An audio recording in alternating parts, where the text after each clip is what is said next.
Hello and welcome. We are back with another episode of your favorite podcast, the See For Yourself podcast. I am your host today, free-legging best ever man, and I am joined by... I'm James. They told me not to listen to the other podcast, so I came on this one. James told me not to listen to the other podcast, so I came on this one. Is that a German name? Yeah, it's on my mother's side. Oh, lovely. I've never heard it before. I like it. I like it a lot. This week we will be watching a 1988 classic, Brain Damage, and the plot summary goes as follows. One morning, a young man wakes to find that a small creature has attached itself to the base of his brainstem. The creature gives him euphoric feelings of happiness, but demands something grim in return. This is an episode where I have seen the film, and our dear friend James, I was kicked off the other podcast, has not seen the movie. So, James, we're going to turn to you now and see if you got any insights on what you think this movie's going to be about. Oh, this is clearly about codependent relationships, right? Ooh, that's interesting. Tell me more about that. So this, I don't know, that's what jumped out at me when you were like, latches onto his brainstem, gives him euphoric feelings, demands something in return. So I'm sure that this is going to have some grim horror aspect to it, but I'm trying to learn here and do the smart movie thing. And so this screams codependent relationship to me. Okay. Just about that latching on and the euphoric feelings. And the grim thing, monogamy. That is certainly very grim. Taking it to a real dark place real fast. Right up there with Nightingale. But, just as bad. Yeah, equally as bad. Probably worse, really. Are there any scenes that you can imagine in your head that are just going to really pop out to you? As before you see it, you're like, this is going to be in the movie for sure. This thing. When did they make the movie? 1988. Oh, God. I really hope that they... Did you see the Brady Bunch movie where Alice cooks the mushrooms into the spaghetti? No. Have you not? No. Oh, God. All right. So... I think I've seen a lot of Brady Bunch, but I don't think I've ever seen the movie. So, I don't know if it was the second movie or the first movie. I'll just ramble on because it's a really bad movie. A lot of incest jokes, by the way, so I think you should watch it for that. Wait, like straight up, oh yeah, wouldn't it be crazy if I, the mother, had sex with my own son? No, there's a whole subplot where the oldest boy and the oldest girl, the oldest boy is like, I'm 16, I'm a man now, and so I'm moving into the attic. And the oldest girl is like, that's not fair. I also want the attic. And so Mr. Brady goes on to his whole 4.5 minute long speech about family and togetherness, and they have to share the attic. So they hang a curtain between them, and he's like, fine, you stay on your... And then there's her silhouette as she's undressing, and they get close for a kiss, and I think it's implied that they fuck. It's heavily implied, because it's awkward for the entire movie, and they keep bringing it up. Okay. This might be one of the films we have to watch for the podcast, but how are you connecting this with Brain Damage? God, now I gotta get there. Oh, so yeah, you're so it's in the 1980s, and alright, so I'll tell you this other scene. So a con man is trying to steal a statue from the Bradys. Mm-hmm. And so he comes back and he's like, Mrs. Brady, you don't remember whatever her fucking name is. I'm your ex-husband. And I thought you were dead. And so he's actually a shitbag con man, and so he's living at the house for a little bit. Alice, the maid, finds mushrooms in his backpack and was like, I'll whip him up a meal that he'll really like, and puts it into the spaghetti. And they go into a musical scene with technicolor cartoon graphics with him being on mushrooms. Wow, I hadn't realized that they'd made the best scene in the film ever out of a Brady Bunch setup. So when you said 1980s euphoric feelings, there's going to be cartoon technicolor overlay. Okay. That's wow. Okay. I do know there are some interesting visuals in this film. I remember that pretty distinctly. I don't know if that specifically is covered or not, so I'm also interested to see that. Do you think that we're going to watch the Brady Bunch movie? Because we have to now. Yeah, I feel like you've sort of called us in on that one. You're going to have to provide me with a copy of the Brady Bunch. Make sure you get the right one. I feel like there's another one that's not as good. If there are two Brady Bunch movies, there's probably one that kind of sucks and then one that's out there. This is the one that I remember from my childhood. And going back and watching it, I watched it with Ashley recently, and I was like, I did not realize they laid so heavily on the incest there. Jesus. It is a heavy subplot in the movie. I mean, I don't know. There's a part of me that wants to be like, well, you do whatever you can to have a provocative film. Then there's a part of me that's like, that just seems really inappropriate and just unnecessary. They laid the foundation for stepbrother porn. Yeah, like that's step one in the 3-step process that ends with, I look like a small girl, but I'm actually a 900-year-old dragon. Yeah. No, that was in the third movie. In the third film, we find out that the youngest daughter is actually several hundred years old, and she starts dating all the older men in the neighborhood. How familiar are you with like older B movies? I'm not. Because that would be Brain Damage, for the record, is considered a B movie. Is it? Yeah, it's pretty low production. So how do you actually? Is that what it is? It's low production. I mean, I've always heard of it as being like, I know what a B-list actor is, and that's just like not Will Smith, but yeah, it's just Will Smith. It's just him. Chris Rock, that's another one. Well, he's basically Will Smith. Yeah, he's just Will Smith too. A B movie, as I understand it, and I really should probably try to get like the textbook definition of it, but my working definition of it is that it is like a lesser known production company. They're not like well known, and they specifically have not as much money. They're trying to make cheaper films that will potentially make them enough money to become a well known production company. And typically they lean into like horror films because horror is a lot cheaper, and it has a lot of potential to make a lot of money. I think my favorite like B-movie production company that ended up kind of like, they never like made it, but they did make a lot of fucking movies. Full Moon Productions, I believe it's called. If you ever see Full Moon Productions before you're watching the film, it's typically just going to be a wacky, like outlandishly strange film.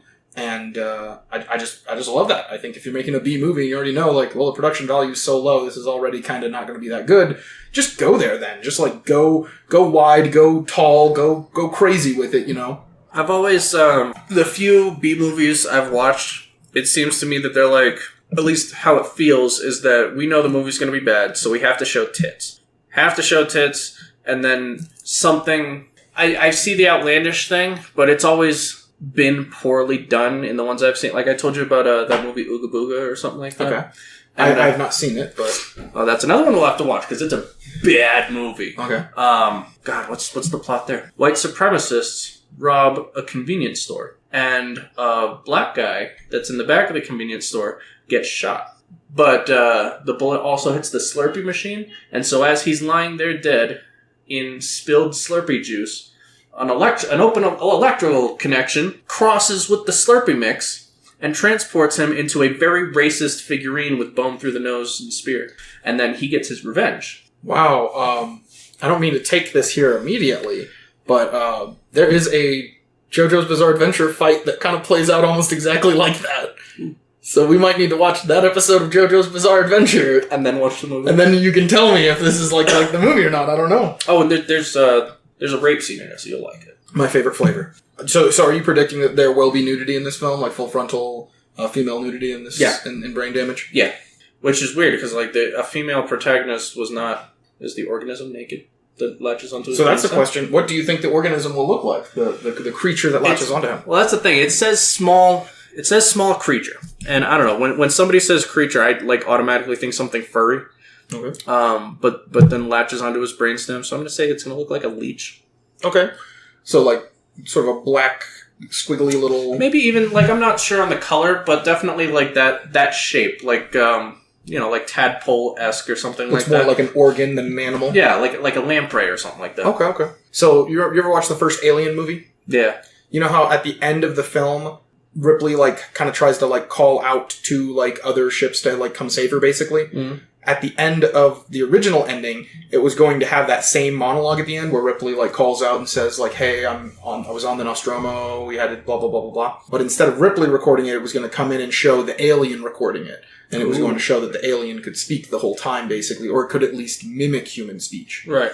So my question to you is: do you think that the brain damaged creature will speak at all, and will it be actually speaking with like thoughts and intelligence of its own, or will it mimic speech, or will it not talk at all, and it won't be, like, clear if it's, like...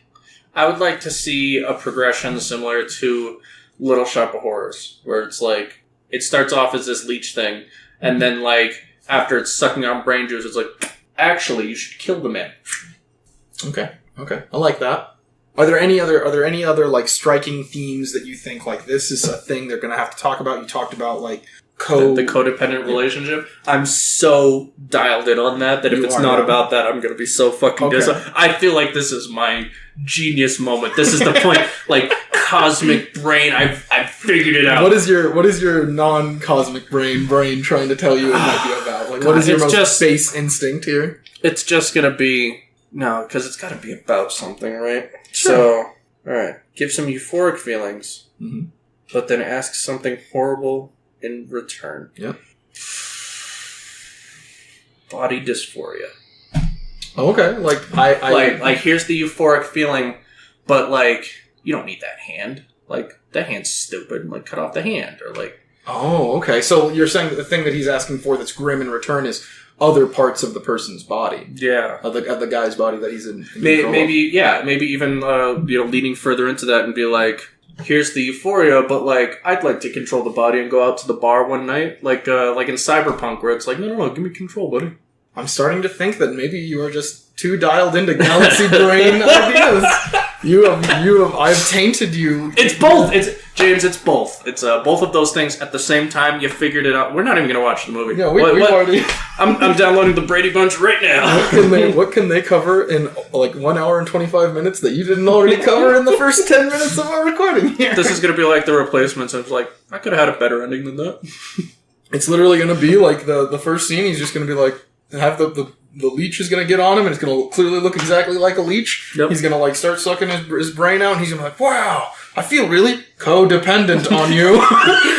And then the leech is going to like turn and be like, actually, since I've been sucking on your brain juice long enough, I've absorbed some of your intelligence, and what you really don't need is that hand of yours. Just feed it to me right now.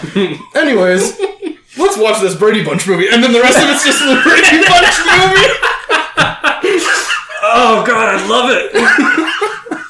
Is that the... That's it. We finished the Brady Bunch movie, and it cuts to the leech on the couch with a small man sucking on his brainstem. Yep. And the guy, the leech is now like driving the car to like work and everything. He's just like, oh Lord, it's been a rough week. I love it. A little too much incest in that movie, don't you think? And then the guy's just like there, like, He's like, yeah, me too. Well, I think that is enough for us. I feel like almost all of that is probably going to be usable. So we're just going to hop right into the movie, and we will come back and talk about how horribly correct James was. Jesus Christ. And we are back from watching Brain Damage. James, go ahead and tell me what you thought. How did you feel about the movie? My movie was better. Your movie was better. My themes and subplots would have been so much better. Do you think that your themes and subplots were they weren't in the film at all? Yeah. Really? Yeah. I didn't feel any of that. Codependent, sure, but not on relationships. This was very clearly about drugs. I think that the drugs, like, metaphor and, like, even, like, the heavy-handed aspect of, like... Because it's, like, it sort of, like, starts off as a metaphor and then it very quickly becomes, like, no, it's drugs. We're doing drugs. Right. Well, it was, like, God, even at the first time Elmer does the thing, it's, like, little hypodermic needle with whatever coming out of it. It's, like... You can see that that's clearly like, oh, this is like heroin or something like that. Then later on, they're like, and by the way, kids, in case you missed it, he's getting juiced. And then they're like, and by the way, if that was too much for you, we're just getting high. Mm-hmm. Yeah, there was a lot of that. I do think that they did do like a little thing on relationships. They did do a little thing on codependency. But I will say that like even the aspect of it that was like trying to talk about codependency, it doesn't really, right? Because Elmer is so not dependent on his victim at all. Like, it very much is a parasitic relationship and not one of codependency at all. He doesn't need the person to do any of the killing for him. In fact, it kind of just seems like he does that because, a lot of the times... I was thinking about that, where it was, like, for a second I was like, is this just for the sake of the plot? Because I'm like, what's stopping him from just, like... leaping onto, like, the next person to pass by and just why didn't he eat Brian's brain? Like, I think that the reason for that, like, if we were to try to, like, be as kind to the movie as we could, was established in he needs to be in some body of water, and it just so happens that people are basically bodies of water. Like, if he's like attached to a person, he can like use them for a source of water effectively. But he does spend a lot of time outside of water. Like, he doesn't even spend most of the movie inside Brian. Like, it's only at the end where it's like, oh, he's in his mouth now. Well, so, and that's where it's unclear. Is it, like, when he's latched onto him, is he just, like, sapping water off of him at that point? Like, I don't know exactly how it works. And, like, is it only at the end when he's inside of Brian? Or what has he been, like, going inside of and outside of him throughout the whole film? And it only shows it at the end. And, like, does the juice actually have to be injected into the spinal cord? Because, like, he seems to be having a grand old time when he's just having it spewed over him in the bathtub. Yeah, that's a good point, too. It doesn't seem very clear exactly, like, how this works. And what is stopping Brian exactly from, like, basically just doing what the old people did. Juicing him? Yeah, just squeezing it out of him. At the end of the movie, they did that to Aylmer, and it feels kind of like Aylmer, as he described his relationship with the Martha and I think his name was Morris. I don't remember. It was like Martha and another old person M name. He describes it like they literally were squeezing him dry. So it kind of feels like maybe they were doing that. So what's stopping Brian from doing it? So it does feel kind of like confusing in that way. But I don't think the movie is terribly concerned with these sorts of things. Right, I'm willing to give them all of that for the sake of, like, moving along the plot and stuff like that. And, like, just accept that this is how the world works. Yeah. And it does seem like if you had the opportunity, it would be easier to have a patsy for these kinds of things, right? Right. But I don't see why he's so, like, attached to the one guy. Like, I don't see why Brian is special in any way. Why can't he just be like, Brian, you're becoming difficult. I'm going to go find somebody else. If you're asking questions, I can literally just, like, hop onto a Shower Man. Oh, God. Can we talk about Shower Man? Jesus. For him to... Gosh, I gotta find out if, like, he's famous for something. Because, like, everybody else looks like, oh, we got a dude to, like, play a biker. And we got another dude to play a druggie. And then they got fucking Arnold Schwarzenegger's Spotter. That guy who was clearly doing like a not an Arnold Schwarzenegger impression per se, but very much like a strange accent, seemingly for no reason. He's definitely, like, he didn't belong in that halfway house. Like, I have no idea what he's doing there. The guy that he was with, like, he looked like he was there. That wasn't even the same guy. Like, it was fat biker dude and druggie go into a room, which I assume is like a room. Yeah. And then Brian goes to a shower. Like, this communal shower where a man who clearly doesn't belong in the poor side of town is living. Yeah. Even the guy that they ended up killing in the bathroom stall, he looks like a normal guy, basically. Right. You know, not like someone who's potentially selling drugs, and not like someone... Well, I guess, like, in 1988, being a black guy was enough to be potentially selling drugs. Right. But, like, I did like that, like, the first black guy in the movie was he's like a security guard. Like, maybe even more than a security guard. He had, like, a badge and everything, like, and a gun. Like, that seems like he's basically a cop at this point. That's kind of cool for a 1988 movie. So I thought that scene, where basically he's trying to get off the drugs, go through the relapse and stuff like that. Like, that was probably, like, the scene in the movie that touched me the most, you know? It felt the closest to what you were wanting. Yeah, or at least, like, the closest to something that I could parallel to real life, like, because that's a traumatic thing, trying to get off drugs and stuff like that, especially those harder drugs like heroin or like exactly, which is I think that's what they're likening this to. Like, this is supposed to be he's the heroin alien, like that's definitely what it seems like. And so for him to, like, get almost all the way through that and be like, no, I really need, I mean, I guess we don't know how long he was in that room, but yeah, for him to go through, like, all the symptoms and be almost in the clear and then give up on that, like, that's tragic to see. It does, yeah. It feels like it's somewhere between a couple of hours and, like, several days. Maybe even a month. Like, it could have been a very long time. They didn't give, like, a very good description of that. I really liked the scene where the old man first accosts Brian, and he's like, hey, you know... Rattling off his history lesson? Yeah, like, that felt really good to me, because, like, so much of this movie has been made to just be like, yep, the movie starts off and the old people have the alien and it's just in their bathtub inexplicably, like... Which would have, like, given everything else that we just accept, like, that would have been fine. Yeah. Like, he didn't have to do that, but I really appreciated the world building. I almost wish that they had done more with that. Like, they have the drawn in special effects for lightning and stuff like that, and we didn't get some cutscene to like Roman era Caesar with the fucking leech on his neck. That could have been really cool. Now that you're mentioning it, I'm thinking like it's cool of them to even just describe it, but it might have been even cooler to like have these like shitty makeshift scenes of and like. Then he paid the pirate to go steal it, but that didn't work out the way he planned. Yeah. And then the archbishop of the church, each one of those, I'm just like, this is so cool. Right. I'm loving this. And like the guy, like even in the opening scenes, we sort of made fun of the fact that he's got these like. What appear fertility to be idols? Yeah, what appear to be like African fertility idols in his like apartment before he delivers the animal brains. But it's literally just them establishing that this guy is a researcher, historian. Yeah, something he's like a doctor of anthropology or something. Like he clearly studies like human cultures around the world or whatever. Maybe he's just like a world history doctor or something. Who's to say? That's how he knows all that stuff. Is he's like done his research basically. Right. And maybe, like, Martha was meant to be, like, an anatomy sort of specialist, and that's why they had all those, like, drawings of, like, the human body and, like, you know, the muscles and the organs and everything. Right, like, he was able to track her down, and she was the one to be like, and we can just feed him calf brains, and that'll sustain him.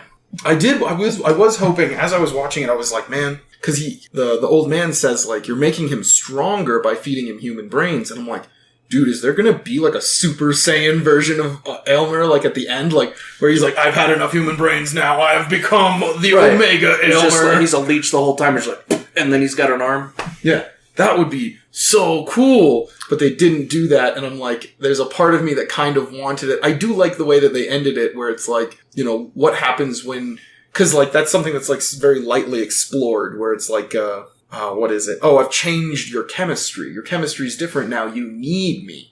And it seems to be sort of true. And it's like, that's cool, but like, how much further can we go with this? And I think that the ending of the film is like, if you get too much of it, if it changes your chemistry too much, this like, otherness is like revealed inside of yourself, you know, like this wild, crazy, like beyond human comprehension type shit. I know that was definitely the part where I was like, God, what do I think of this? Because the whole time it's like, okay, this is all right. I can accept that this is about drugs and the addiction, and you know, even him losing control of himself towards the end of the movie, and him knowing that and just being like, I have to accept this. This is my life now. But then we get to the end, and it's like, whatever. Nobody else got the juice, and they all see the colors coming out of his fucking window, and like, is this how future Aylmers are born, or did he just become God? I do like how they ended it on that, and it's so ambiguous, and it feels like another 30 minutes for this movie could have given us a lot more crazy stuff, and it takes like a lot of ambition to just say, and that's it. Like, you get to see into the center of the universe through this man's skull, and like, that's the end of the film, instead of like, you see into the center of the universe, and then out comes like 50 Aylmers, and they're like, you know, taking over the world or something, you know, like, and a modern, not a B movie, but an A movie might have tried to like set up for a future film that way to like, you know, try to get more movies out of it. Like, oh, and then these 50 Aylmers jump out, and the town's a wreck, and like, you know. But these guys, like, they finished that scene, and they're like, all right, we're closing the doors. Closing shop now, boys. I do, on the note of, like, some of the... What were some of the more horrifying scenes for you? What was, like, the scariest part of the movie? Because this is a horror film, but there's none of those jump scares that you're always, like, less than pleased about. I was always complaining about those. I still complain about those. But you didn't seem scared at all this movie. No, so none of it was, like, horribly gruesome. Like, I think part of the B-movie aspect is that they're, like... They did the I'm just spraying chocolate syrup everywhere type thing. Which I guess for the era was probably terrifying. Like, they're like, oh god, that's blood. That couldn't be anything but blood. That's horrific. Was there any part, though, I guess what I'm getting at is, was there any part that you were like, this is close to being scary? Probably the train scene. Like, probably that one at the end. Just because, like, those were characters we're invested in.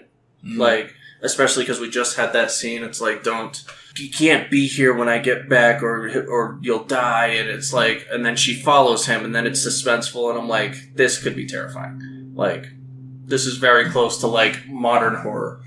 Like, where you know that there's something bad that's going to happen, an active threat that's, like, right around the corner. The movie keeps reminding you that it's right there. It's not something that you've forgotten about. And you know that this is like a thing that she's like standing right next to and she doesn't realize it. But they her peeking around the pillar, like he could have popped out and that would have been the jump scare and that would have been modern stuff. For a second, I thought the guy on the train that was across from him with the basket with the lock on it, I thought he had a second Aylmer. I thought that was going to be the end of the movie, which is why I don't like to ask how much longer the movie, because you can kind of guess what's going to happen when you know there's only so much left. So I was waiting for everybody on that fucking train to have an Aylmer. That would have been really neat. Do you think that basket has any like significance at all, or was it just there? It was so prominent in that scene. It's got to have something, right? Yeah, tell me what does it mean? Why was it there? Because he had an Aylmer in it. Yeah, is that it? That's all I can fucking think of. Help me out. Prove to me. Convince me. I mean, he had that same look. Like you saw him being there. Like, and that, by the way, that's what killed the scene, was that he went bleh, and then fucking. Oh yeah, Aylmer kept coming out of his mouth. Yeah. That was just goofy. Sure. I think it would have been good one time, but to do it over and over again. Yeah, like they did it 4 times over that scene. It was like bleh. They got their mileage out of it. Right, and I don't know if that was just like, all right, well, we had to dumb it down for the audience that he's doing drugs. So I mean, let's just really nail it into their heads that this thing's in his mouth, and then he kisses her. That wraps it up nice. But yeah, as he's like staring across at the other guy has that same like sickly, dead-eyed look. I'm like, surely he's got it in the basket, right? Like, surely it's in the fucking basket. I could have written off the lady down the way because she just rolls her eyes. She does the fucking like ignoring everybody else on the subway thing. But yeah, I thought for sure that like he had another one in that basket, and that like they were all just gonna like, oh, blah blah blah, we're just going to share the brain. Tell me what the basket meant. That wasn't it? You want me to tell you? Yeah. You think I have an answer? Yeah, sure. You think that there's something in that movie that I could tell you and be like, I remember this, and you'd be like, oh damn, you're right, that is God, or like, is that what you're thinking? I don't know. You always have something for this, so it's going to be that, or you're like, actually, in the book, actually, the people in the production studio, they actually have a long history of I don't know, bloodletting or something. That's where the leeches came from. It was like, no, he was gay. He was hiding his sexuality in the box, in the little basket. But you think I have like a little secret? Yeah. Tell me. No. It was just he just had a basket. Yeah. They're like, we can't just have 2 people on the train. Give one of them a basket with a lock on it. Yep. Cool. But there is another movie called Basket Case that has almost the exact same basket and the exact same looking actor and the exact same everything. And there is a scene where that guy gets on a train and sits down with his basket. And there's a guy that sits across from him who looks almost exactly like our main character here. Is that so? Yeah, I think it's them sort of like having a little shout out. Hey, remember that other movie? We're saying hi. Okay. Yeah. So, no, there's nothing in this film, and there's no book, but there is another movie. So this is just hey, if we sneak that in, that'll be fun, that'll be kind of cool, right? Yeah. Alright, no, that's fair. I'm uncertain, like, the actual history of it, whether or not the same people made that movie, or what have you. Well, yeah, because we were talking about, like, this is the only film to come out of this production studio that was named after the film, or vice versa. But that doesn't mean that the people didn't, like, close up shop and be like, okay, we're going to declare bankruptcy and start up Basket Case Productions. Let me make sure if it's the same guy. So Basket Case came out in 1982, and it is the same director. But the production company is... Basket Case? Basket Case Productions. So this is his fucking MO right here. Is he's like, I'm going to make a production studio. What are you going to call it? I don't know. What movie are we making? Alien? We're going to call it Alien Productions. yeah, I guess so. Good for him. That's kind of the move, I suppose. It's just you're like he spent all his creativity on the movie, and he's like, well, all right, we got this production studio. We're gonna name the movie the same thing. We can't just keep making the same named movie. You're gonna make a new production studio. What a galaxy brain move to name the like alien Aylmer and like explain that in the movie and everything, and then when they're like, name the production studio for this company, like what's the name of it? Right. And he's like, nah, whatever the movie we're working on is, just give it that now. I've wasted all my good brain juice on this film. I'm not fucking giving any more to anything else. The guy's like, so how you doing on the script? And he's like, well, I mean, I'm halfway through the 1800s, and I just... They're like, no, that was a bit. That's going to be on screen for all of a minute. he's like, I don't know, just mention how we're high and doing drugs again. Right. Mention that for the 5th time. How much time does that eat up? Well, in total, it's like 15 minutes of the movie, but each time you bring it up, it's like 10 seconds. Right. So. Oh man, I think the most horrifying scene in the film for me is the when he takes the girl out behind the Hell Club. Yeah. And they're fooling around and like, so first of all, it's like this is Aylmer attacking someone in a way that we have not seen him attack somebody yet. Sure. Like the only way we've seen him attack somebody like is straight to the dome. Right to the head, and like he jumps onto their head specifically. So we kind of like, as you're watching it, you're sort of expecting that to happen. You know that there's the threat. You know that it's like right around the corner, and all the like dominoes are in place here.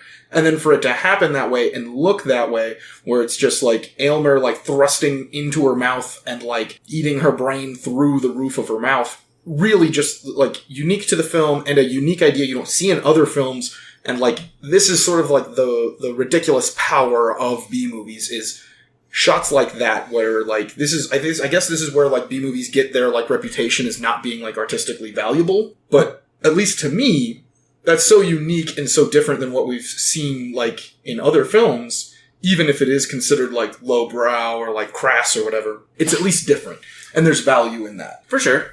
That was what jumped out with me for that scene. That was the moment where I was like, B movie, like right here it's B movie, because that's what it was. It's like, yeah, it was unique, but it felt more like much like the basket thing. It was like, hey, wouldn't that be cool? They'd be like, oh, you know, it'd be really sick if it's like she's gonna suck his dick, but it's Aylmer. Like, wouldn't that be wild? And it's like... And like, only in B movies will you get a yes on it, on a thing like that. Yeah. You know that anytime there's a writer's room and they're like trying to figure out how to do a scene, somebody brings up some fuck shit like that, and everybody just kind of rolls their eyes, and like, not that they don't think it'd be cool, but like, you know we'll never get away with that. Oh, we'd have to shut down the production company after this movie and make a new one. and the guy that's directing this is like, yeah, yeah, we absolutely will. That was my plan before we got to the dick sucking scene. On scene 1, where we're opening the door and the guy's like, oh man, it was a hard day at work. I was like, we're gonna scrap this production company and make a new one. But yeah, that, and then like, definitely called the frontal nudity. Like, they only stuck it in there for however long, but... I will say, like, comparing the two, like, of the two most sexual scenes in the movie... That one was less... Yeah, way less egregious, yeah. Like, it was a longer scene, I feel. Like, it felt longer, but, like, less happened in it. Yeah, and it's less, like jaw-dropping. It's just kind of like, you can see a titty and there's, like, moaning going on, but, like, that's like, the most half-hearted... But we need to get... God, what's her name? Lucille? We gotta get Lucille into that scene. Lucille St. Peter. Same movie, except Lucille, like, just getting pounded and wailing. Yeah, we didn't mention this, but we are standing. We are 1,000% behind Lucille St. Peter, arguably the greatest actor ever, playing the Martha character, the elderly woman who has initial control of Aylmer and loses it. All of her acting in the film is just cranked up to fucking infinity, and she's just losing her shit, and it's just like, you can tell that the director said, like, hey, just go nuts, like, just go as high as you can, and everybody else is like, alright, within reason, though. And Lucille St. Peter was like, he said as high as I can. That means reason's out the window. Yeah. Like, I'd like to think that the director's like, alright, I know I said as well. Like, I'd like to think that there's a director's cut where she is fucking off the wall. In the original cut of this, like the original scene, they're like, alright, all three of you just go like as crazy as you can. Just no, all bets are off. And Lucille was like, okay. And it was Martha, like her husband, and their like daughter or something. And when the director said, just go as nuts as you want, she just snapped her daughter's head off, and they were like, ooh. Well, we definitely have to destroy this production company after this. Let's keep moving.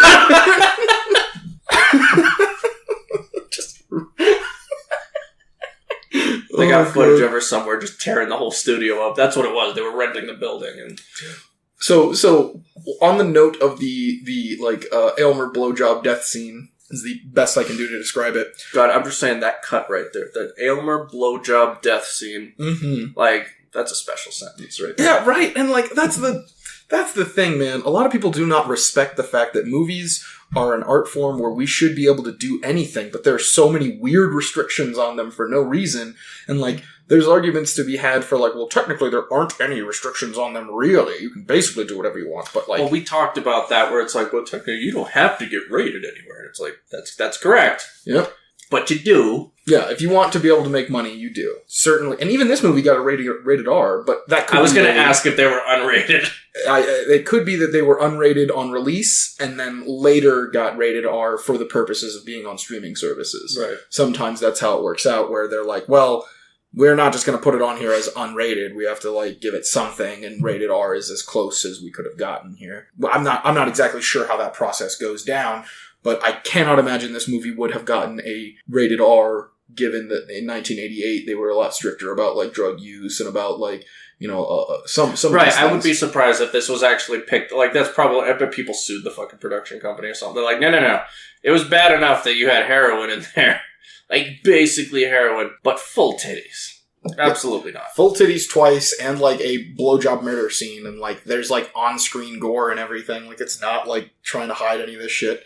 So I'm pretty sure it would have gotten an unrated, or even maybe, I think at the time they'd gotten rid of the X rating by 1988. Maybe not. So it could have gotten an X. The thing that like shocked me about the blowjob death scene was that the girl keeps her eyes closed for almost all of it. Like, she is like going to go give this guy a blowjob. She sees the thing enter her mouth and like can feel it like ripping her inside of her mouth apart. And the whole time she's just closed her eyes. That is bizarre to me, because in my mind, as a person who would like to direct a film, most of the emotion in that scene would come through in the eyes. I would try my hardest to like capture the like terror in somebody's eyes as that's happening. Like, they're like searching with their eyes for a way to get out of this bad situation, but they just can't seem to find it. Well, I definitely think like that was either something that wasn't considered, or, you know, maybe they were trying to keep the sensuality of the scene. They're like, no, we want this to be more blowjob than murder. Because like, they definitely, like, we don't see Aylmer as a slimy individual typically, but he's dripping slime in that scene. And there's like no blood until like halfway through the scene.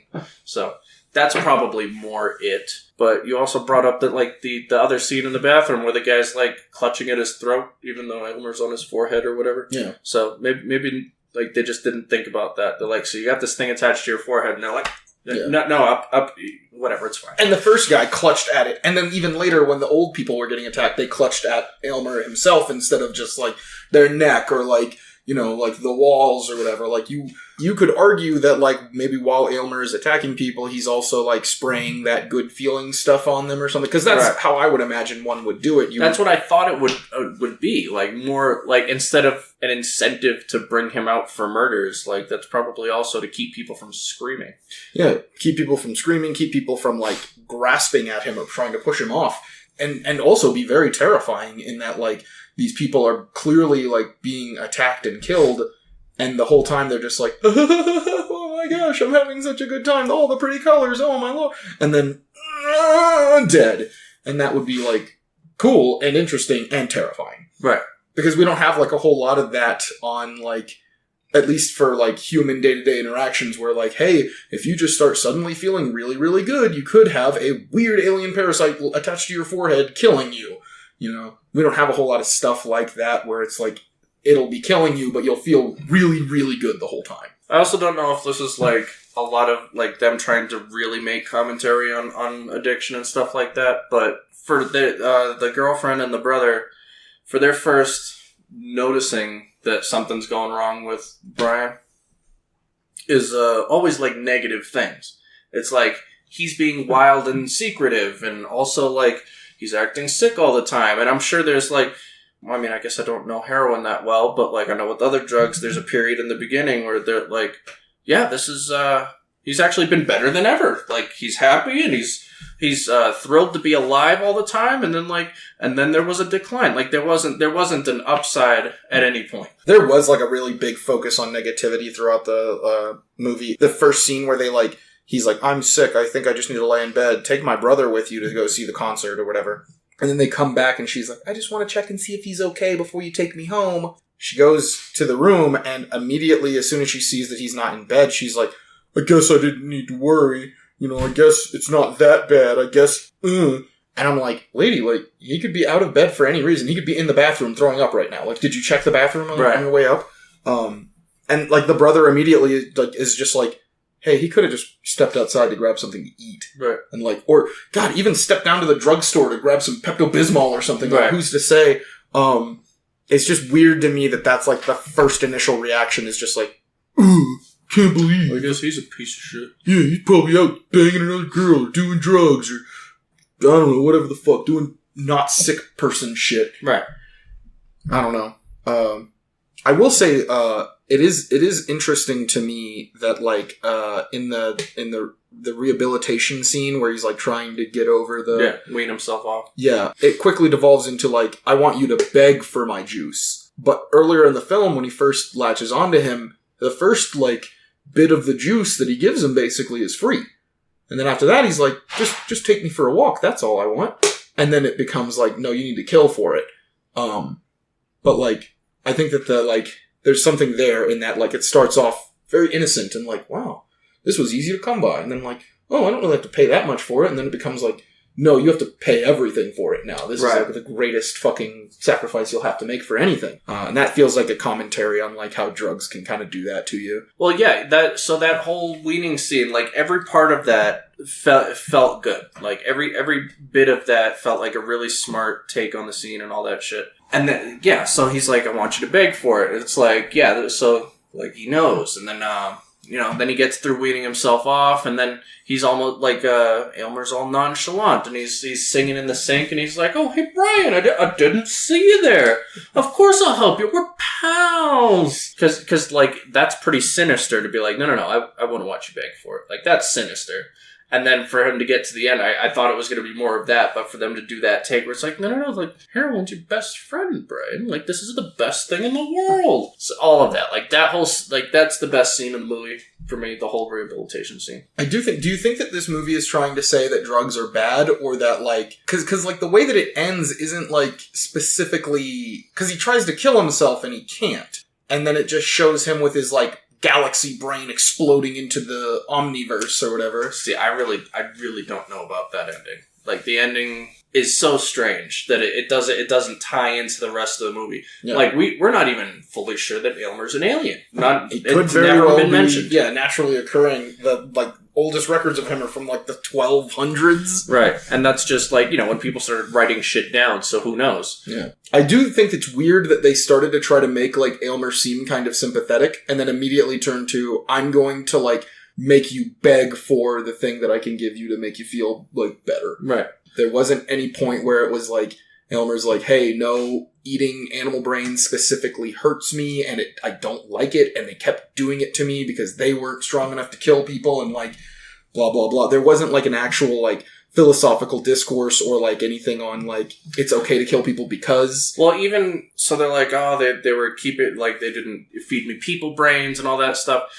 He keeps bringing up, it's like, oh, he ate, just a little while ago, but...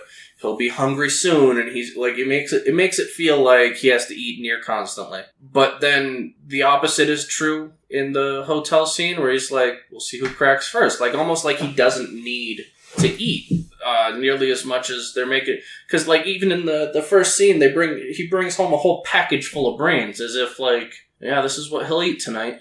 Because they played it up, just one brain. So it's clearly like, we're going to hold on to this for some amount of time and then feed them one at a time or whatever. Right.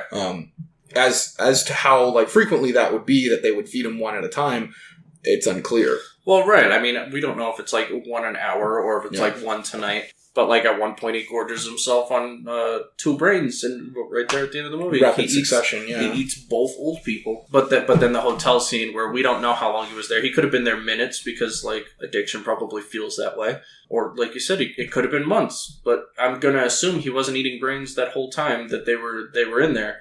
And if he's willing to leverage that and be like...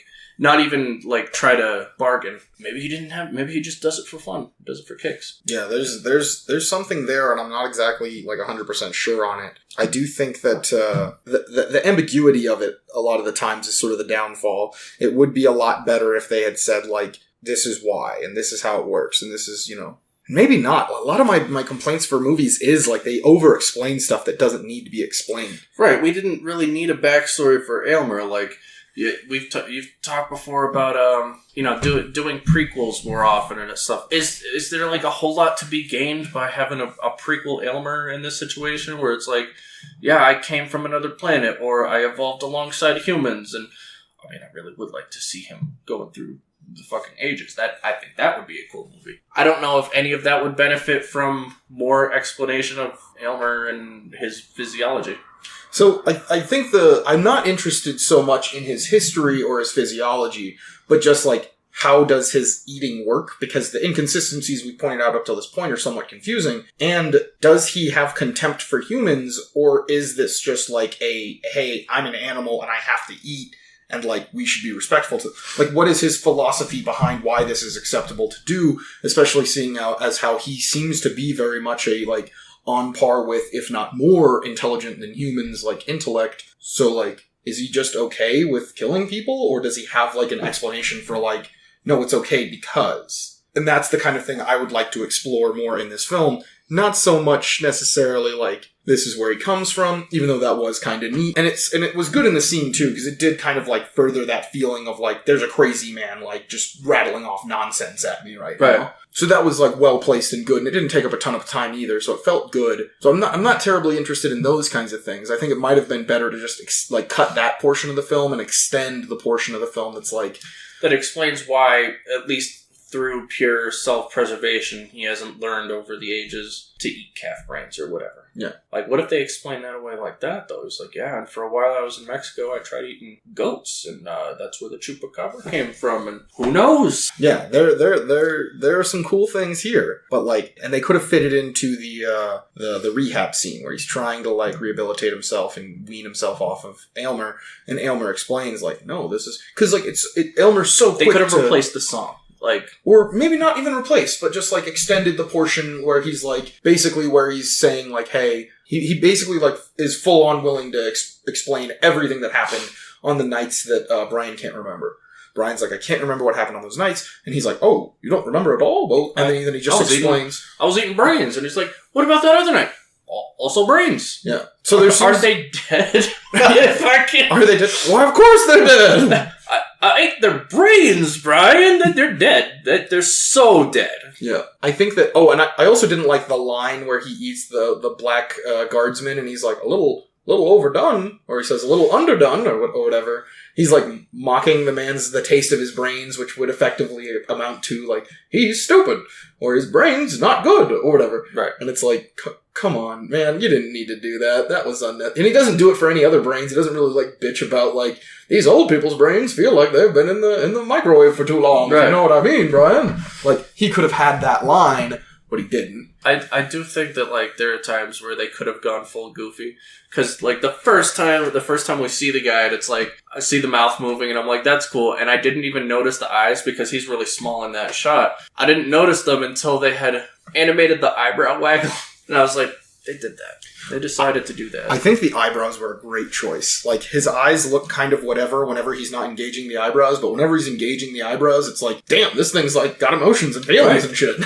But yeah, I think if they just put it in there, in between, like, hey, I'll explain everything to you, I'm not holding any secrets from you, I just did this to, like, I didn't want you to feel bad, and most people feel bad about these kinds of things, so I kind of have the ability to erase that from your memory, but I'll tell you what happened, and then after that explaining, like, hey, this is why, like, I do what I do. This is just what I have to do, or whatever. Yeah. Like, I don't see people as, like, you see them as your humankind, as, like, your brothers in species, basically, but I don't see them that way. I'm not a human. You know, it'd be the same thing as, like, a lion eating a zebra. It's not, like, there's no kinship here. I wonder if that would have just raised more questions as to why he's as symbiotic with one person at a time. Yeah, and that could have been explained a little bit better, too. Maybe he's like, I don't have any kinship for humans, but it's not as if, like, I can have good conversations with squirrels or whatever, you know, like... Or even, like, when he talks about changing his chemistry, it's like, that takes effort, Brian. Like, I can't just do that again. Like... Yeah, it feels... close to being really, really, really, really good, and I love the movie, and I think it's so much fun, and I think it's very, like... I think it's silly. Super focused on its commentary instead of, like, its own sake. So, like, maybe that's why they didn't do it. They're like, no, if we spend too much time explaining, like, that he's an alien, or that this is how this works, or that... then we get away from the fact that he's a drug slug. Drug slug. That's the perfect... Man, that's the new production company. You are dropping it like it's hot out here, man. If we ever make like a shitty like C movie version of this, it's gonna be Drug Slug. Drug Slug. From Drug Slug Productions. Let's go make that movie in our backyard right now. I've already got the Aylmer voice down. Like we're ready. We just gotta track down like a new age Lucille. Lucille St. Peter. We'll never find an actress that good though. She was so good in this movie. It's frustrating me that she didn't do any other acting. Right. Like, even voice acting or something like that. It's like, oh yeah, she does the Wilhelm scream or something like that. Yeah. Oh, man. She plays Baba Yaga in every film that has a Baba Yaga? What the fuck? Yeah, I don't know. That's all. I guess that's my one complaint about the movie is that it's like, it leans so heavily on it that it wasn't even like, oh, that was a smart thing they did there. Like, when they have him stumbling into the alley and it's like, a homeless man crying into his bottle. I thought that was such good, like, juxtaposition style metaphor. Like, whenever you place one thing next to another thing and you're supposed to think about them comparing I just thought next it was, to each like, other.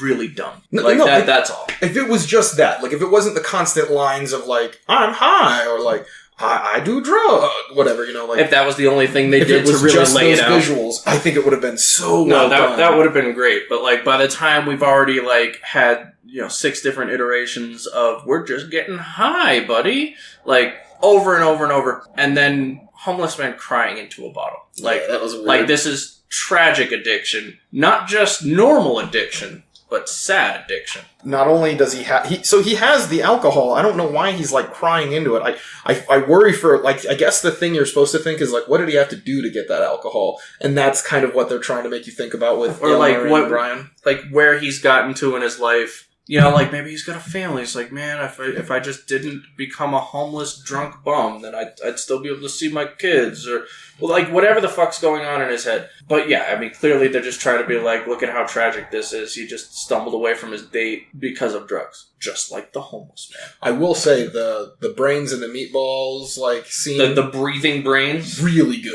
Yeah. Really, really good. Like, I had forgotten about that completely watching this film, and I saw it, and I was like, oh, man, this is great. Wow.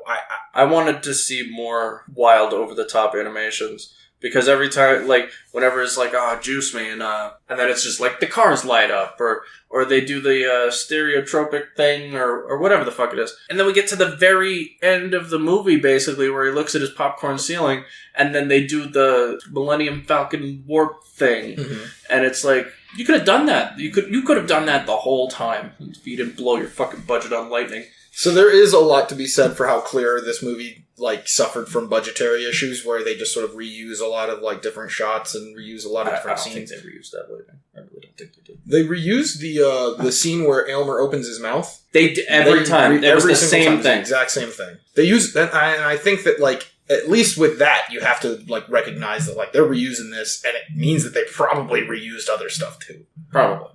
I do think all of their budget went to lightning. Must have been all that fucking sick-ass lightning. It was all the lightning. Mm-hmm. The movie, like, starts on lightning, ends on lightning. I think the movie was just a commentary on lightning. That's all it is. Just there to talk about lightning. It's riveting. Like drugs almost, but, like, more like lightning. More like lightning, yeah. I do think that was, like, one of the weird things that the movie was trying to say was, like, hey, if you do drugs, it will actively, like, change your brain chemistry and... Like, I mean, this was the 80s. Were we already in the war on drugs? Like, I know we were demonizing marijuana probably, like, that early. Yeah. Which I'm not saying that, like, drugs don't change your brain chemistry, but, like, the movie does sort of, like, play it up a lot. Yeah, I mean, maybe they just didn't understand it as much then, where it's like, no, you're feeding these receptors, and then they need more receptors, and it's like, no, it fires different neurons in there. Yeah. Like, you're no longer using neurons. It's just popcorn in there. Just firing popcorn balls now. You're not you when you're on heroin. Which, I mean, fair enough movie. I got to give you that. I can't say that most people are the same person off heroin as they are on it. I mean, hyperbole is a way to describe the problem. Yeah. Yeah. You can certainly take it to the extreme and get there. I think that the movie's very interesting. We're going to have to watch Basket Case, apparently, so you can see the scene I'm talking about, and you'll be like, oh, there it is! Oh, fuck! But, there's gonna be him talking to somebody beside him, and in the background he'll be like, hey, what's that guy with the shit coming out of his mouth? And they're just making out on the subway? Damn. Yeah, with no context at all, I think seeing Aylmer come out of his mouth would be like, what? What is going on? I guess that's the end of today's episode. Thank you so much, Brain Damage, for being a stellar movie. Really held up, too. Like, a movie from 1988, and it looked good, and it was a very cheap movie to make, so, you know, I like it. I like that style of animation in movies. Like, I was excited to see stuff like that. It, like, reminds me of Pagemaster or something like that. Yeah. Just a pleasure. What a good time. Oh, yeah. That's about it.